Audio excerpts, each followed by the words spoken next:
Stories from around the corner. And around the country. You're listening to All the Best. Proudly supported by the Art Gallery of New South Wales. Before we get into this week's stories, I'd like to take a moment to acknowledge that I'm recording from stolen and Gadigal land, and pay my respect to Gadigal elders past and present, and also recognise that the area where FBI Radio is situated, Redfern, has long been a place of storytelling, strength, resistance and resilience for First Nations communities. You're listening to All the Best from FBI Radio 94.5. I'm Kwame Slusher. So, I've been in Australia for a few federal elections, and every time one comes around, it's a surreal experience for me. Because I'm not a citizen, and I can't vote. And not having this right always makes me wonder whether I even have the right to voice my political opinions, when I'm not in a position to participate in one of the most essential democratic activities. The irony is that in the country where I do have the right to vote, Barbados, I have hardly ever exercised it. In our first story, it is this constitutional right, the right to vote, that we're looking at. A few of our volunteers, from China, from Vietnam, some with connections to the US, gathered in the studio to talk about what it's like to vote, or not. Hi, I'm Sue, and I was born in China, and I have the right to vote in China, but not necessarily to vote. In China, it's like they claim that you have the right to vote, but you don't. I never really voted politically, just like voting in school. Hi, I'm Ray. I'm from Vietnam. Same as you, I don't have any chance to vote before.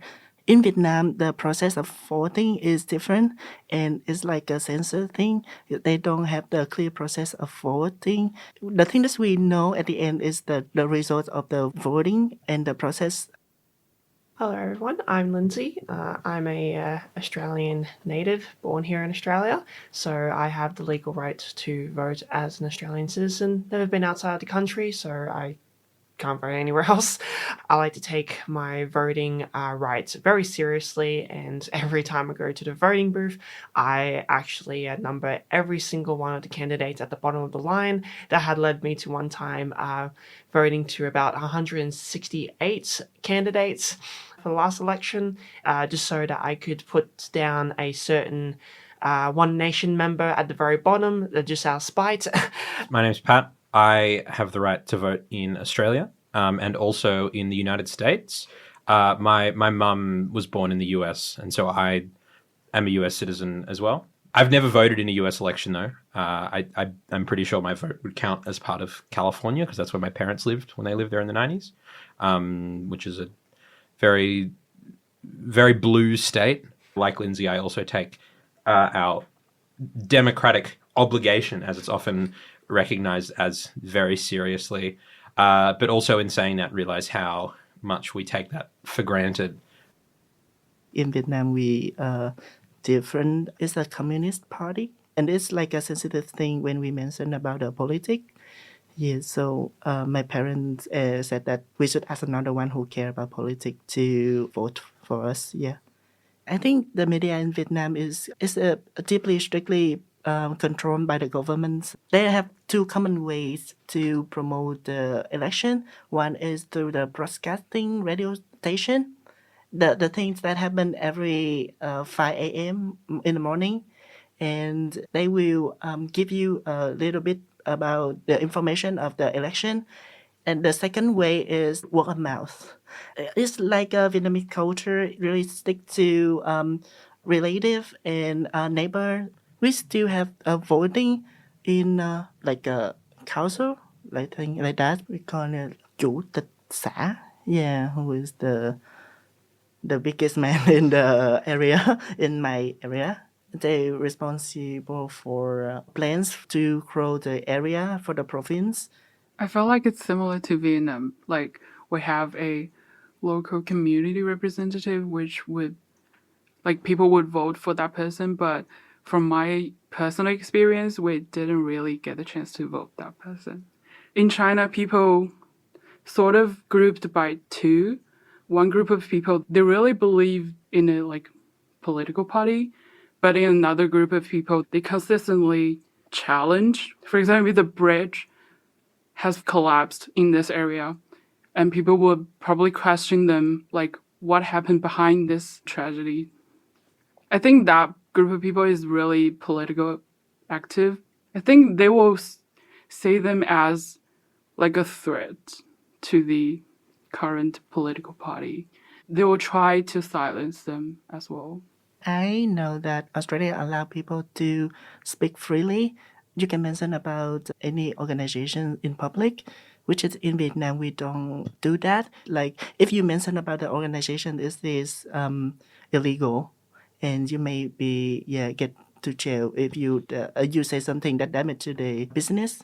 Yeah, I hope in a good way that people will get the right informations, because the misleading information is still happen in Vietnam.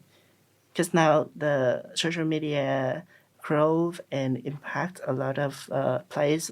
It feels like intimidating to me, like to talk about this in Australia, because I feel like I have limited knowledge about the history in Australia, or even like how these parties have different statement.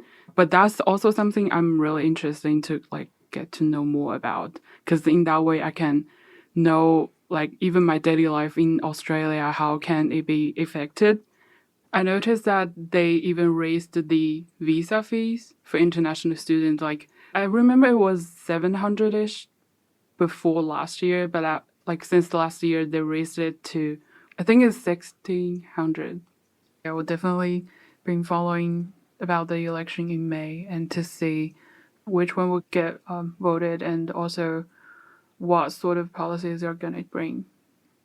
I do hope that, people vote for those that really, they want to see a difference that can benefit their lives, not just chase things that get them a reaction but don't impact them personally.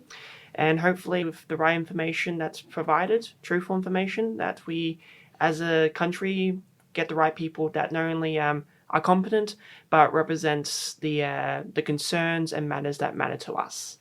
I think whoever won the elections, I hope that the cost of living in Australia will improve, especially for international students. Because I have a part-time job, and it just afford for the house rent. And I hope that in the future, the house rent gonna be at least stable, not increase. So yeah, more students can afford to do the house rental. There needs to be a lot more of a conscious way of like understanding future voters. Like Gen Z is a very political group of people. We want to see better change with how we can get better access to housing, get better access to jobs, and stable jobs as well, full-time jobs. And it's time for you to make that bridge and understand why we have matters that you may not understand. I want to be more involved in another way when I get enough information. I think in the future I will vote. I like people who talk the talk and walk the walk. Yeah. Yeah, that's what I'm talking about. That story featured Lindsey, Ray, Patrick, and Sue, and production by Phoebe Adler-Ryan. In other places, voting might be seen as a theatrical thing that doesn't mean anything, but here, it's a serious business.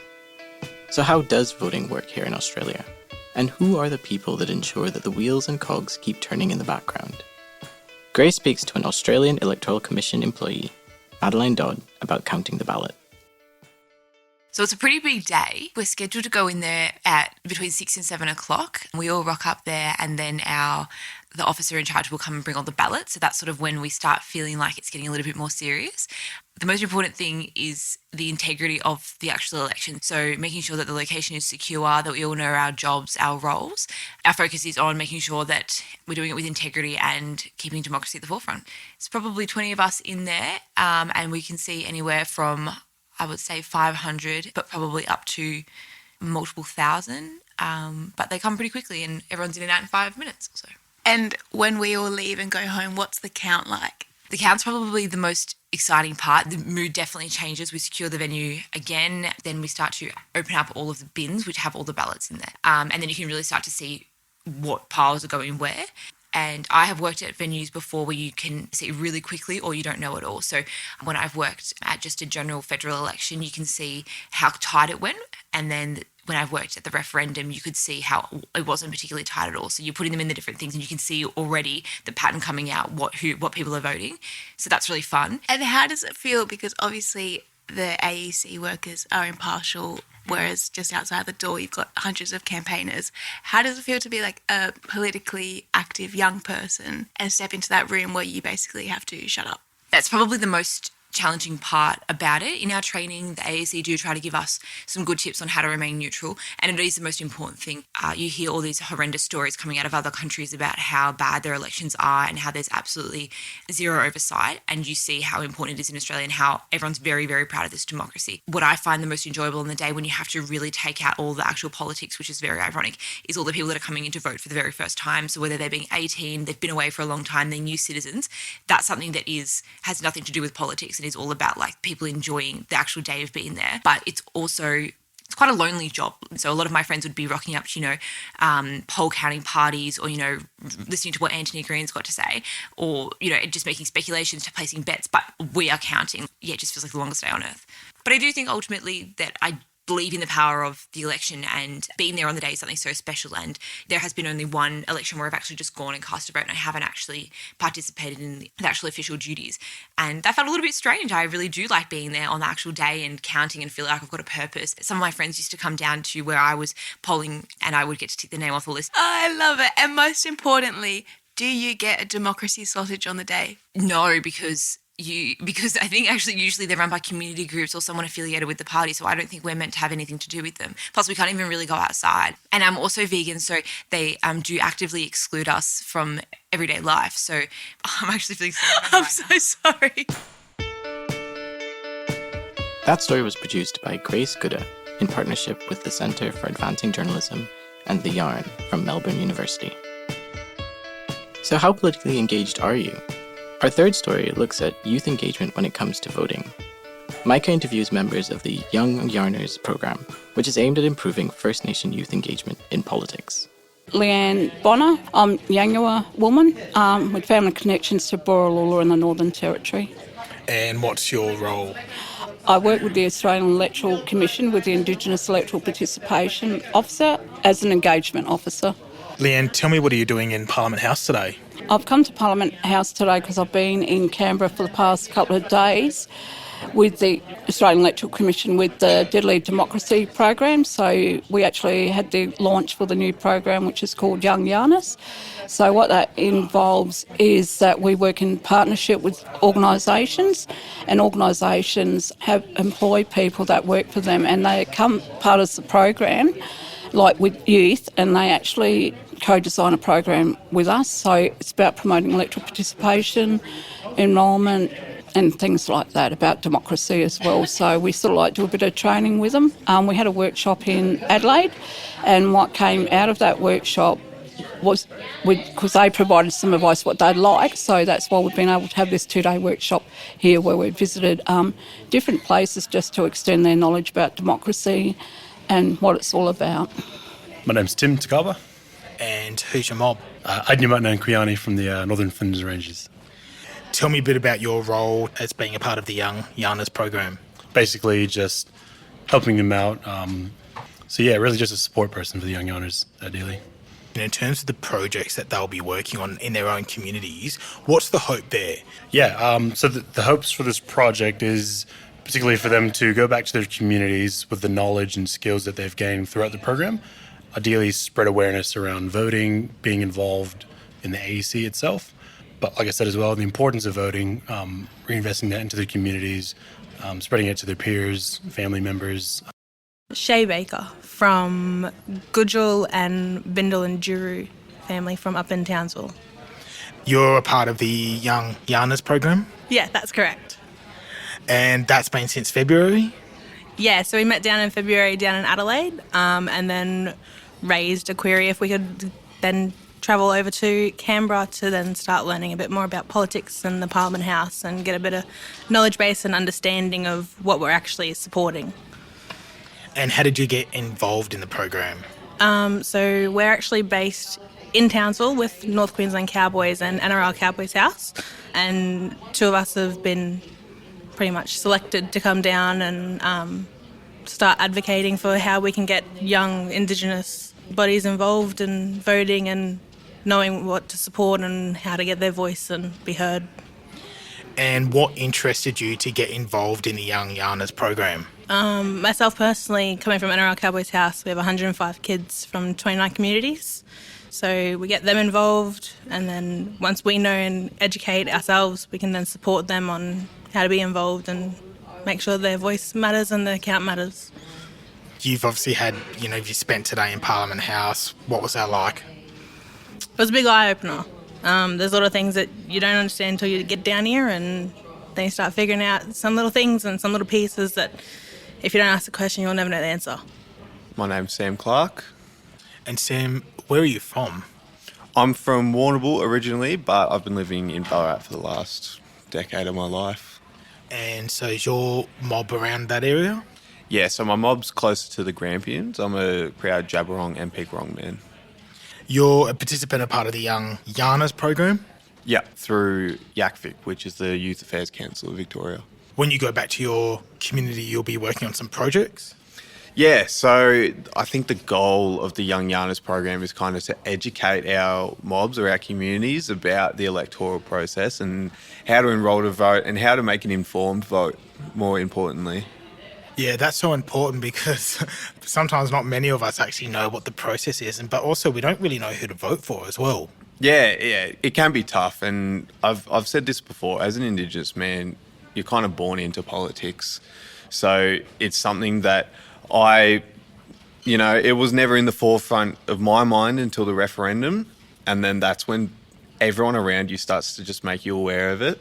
So I think being that centre of attention, you really need to make an informed decision to, try and avoid the scrutiny from other people. So I think going back to our mobs and, teaching them about the whole process and teaching them how to make an informed vote is really what's going to be the greatest benefit of the program.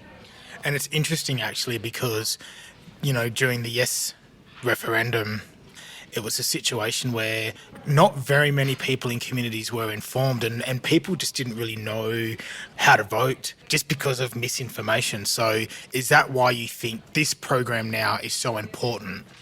Yeah, definitely. I think making an informed decision, not only to try and benefit yourself, but to benefit the people around you is probably the most important thing about the program. That story was produced by Micah Kickett for The Wire. A lot has been made of the majority voting demographic this election campaign.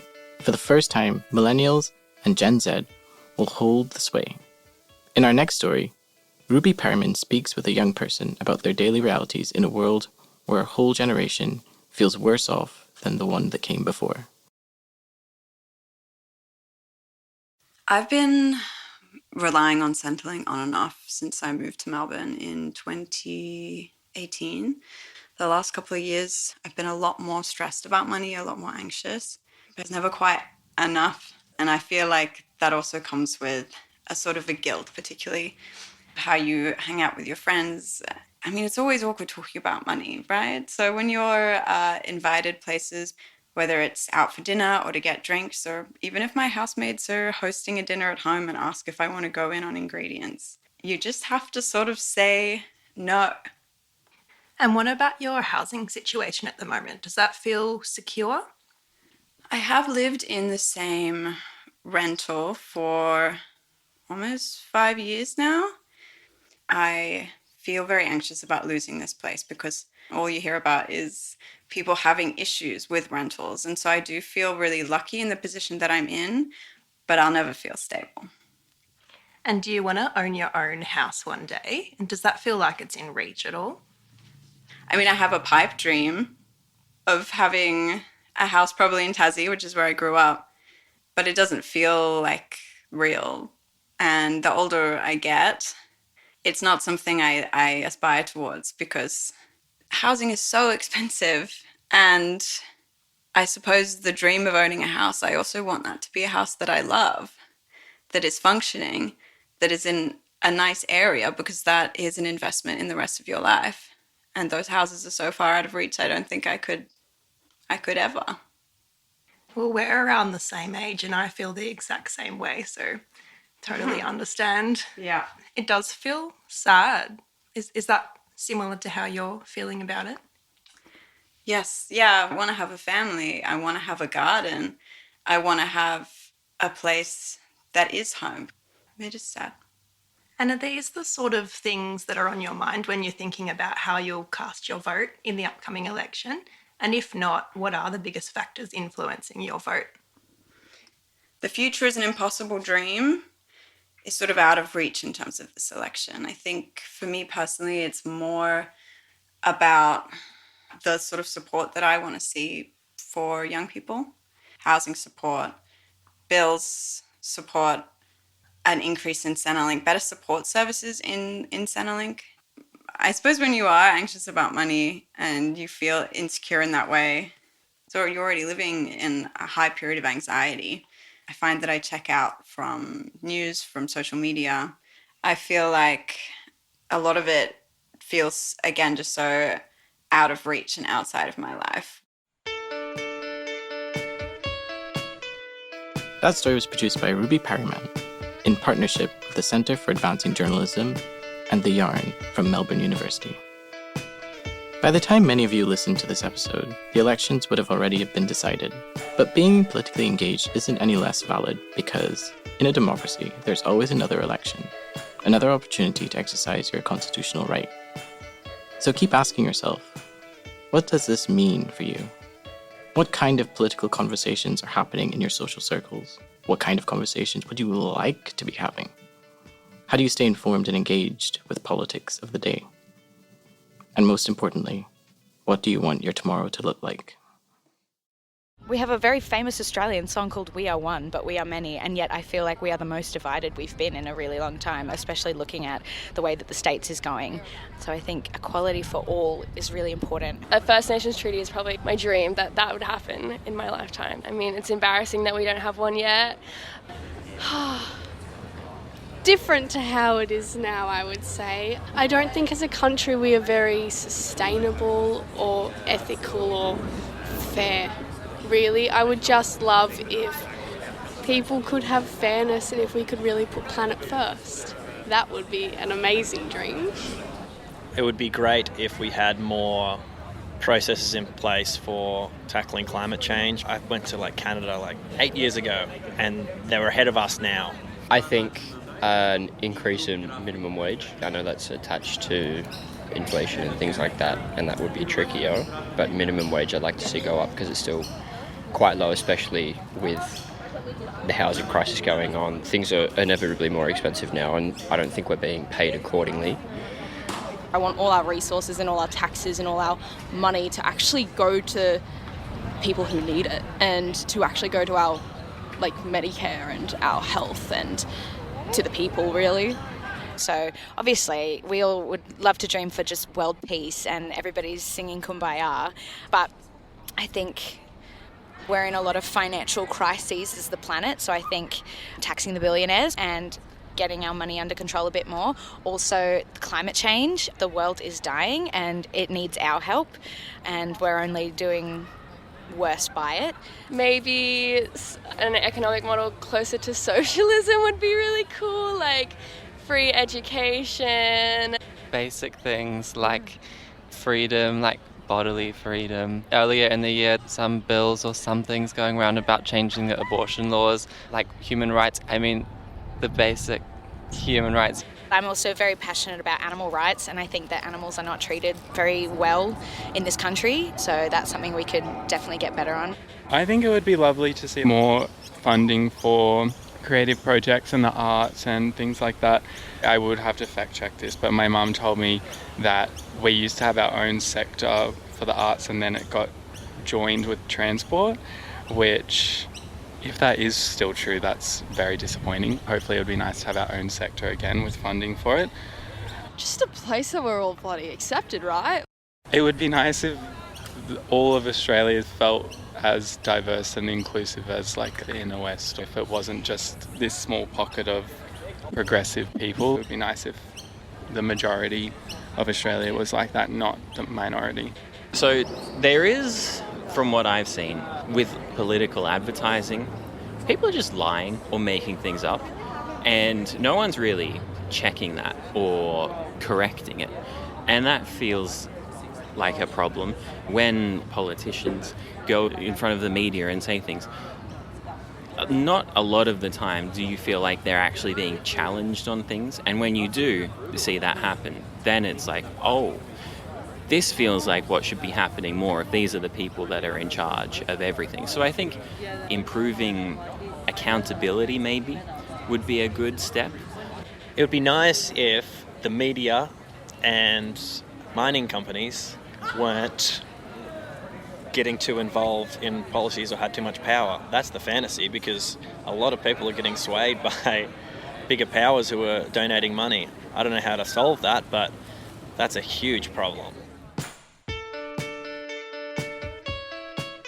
Whether you're a storyteller or a story lover, tune in to All the Best for unique stories from independent audio makers from so-called Sydney and around the country. Catch our live radio broadcast on Sundays at 9:30 a.m. on FBI Radio 94.5. Listen to our podcast Tuesdays at 4 p.m. on allthebestradio.com, Spotify, and Apple Podcasts. Subscribe now so you never miss an episode.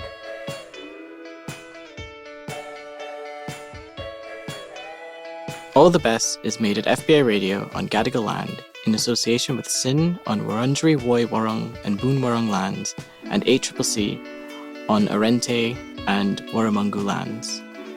The All the Best editorial producer is Mel Bakewell, and Phoebe Adler-Ryan is our executive producer. Patrick McKenzie is our community coordinator, and thanks to all the volunteers who help to bring you all the best each week. Shining Bird composed our theme music, and Annie Hamilton designed the artwork. We're heard across Australia on the Community Radio Network, and were made possible by the Art Gallery of New South Wales and the Community Broadcasting Foundation. You can find our full archive of more than 500 episodes at allthebestradio.com. I'm Kwame Slusher. Thanks for listening.